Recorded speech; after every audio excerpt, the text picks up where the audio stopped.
ভাইরা আমার, এরপরে বলে তুই এম দ্বারা কি বুঝাইলি? বলে মাওলানা কয় জীবনে তো মাদ্রাসার বারান্দায় পাড়া দেই নাই, দয়নুস পর।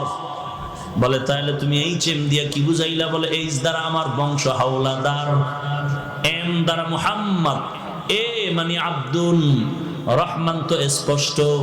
তাহলে এইচ এম এ অক্ষরগুলো দিলেন, অর্থ লেখক জানে, কে জানে না? আলিফ লাম মিম, আলিফ লাম রা, এগুলোর অর্থ আছে, কে জানেন? আমার আল্লাহ, কোন মাখলুকত জানে না। টোটাল বয়ানের কি রেজাল্ট পাইলাম? আল্লাহ কোরআনে অর্থবিহীন অক্ষর দেন নাই, আল্লাহ পাক অর্থ সহ অক্ষর দিয়েছেন। তবে আল্লাহই তার অর্থ জানেন। আল্লাহু আ'লামু বিমুরাদিহি, আল্লাহ তার অর্থ জানেন, আর কেউ জানে না। 4 নাম্বার জবাব দিবনি।